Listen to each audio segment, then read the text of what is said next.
దేశంలో బంగారం పతనం కొనసాగుతోంది.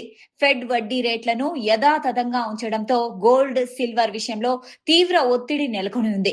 దీంతో ఇన్వెస్టర్లు బంగారం, వెండిని వదిలించుకునే ప్రయత్నం చేస్తున్నారు. ఫలితంగా బంగారం, వెండి ధరల్లో భారీ పతనం కనిపిస్తోంది.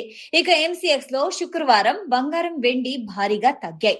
హైదరాబాద్ బులియన్ మార్కెట్లో 24 క్యారెట్ల స్వచ్ఛమైన బంగారం ధర 10 గ్రాములకు క్రితం ముగింపుతో పోలిస్తే 70 తగ్గి 1,44,1000కి చేరుకుంది. అలాగే 22 క్యారెట్ల 10 గ్రాముల బంగారం ధర కూడా తగ్గి ప్రస్తుతం 1,32,009 వద్ద కొనసాగుతుంది. అటు వెండి ధరలు భారీగా పతనమయ్యాయి.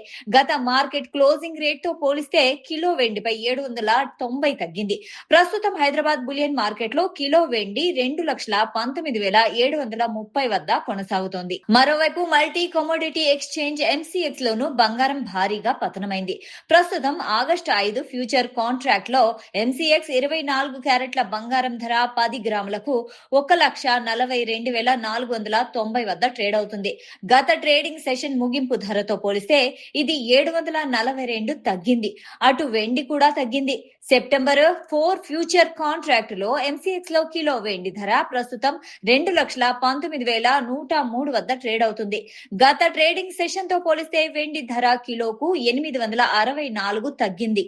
సాక్షి టీవీ ప్రసారాలను నిలిపివేయటం చట్టరీత్యా నేరం. సాక్షి టీవీ ప్రసారాల కోసం మీ స్థానిక కేబుల్ ఆపరేటర్ను వెంటనే సంప్రదించండి. డిటిహెచ్లో, ఇంటర్నెట్లో కూడా సాక్షి టీవీ ప్రసారాలను వీక్షించవచ్చు.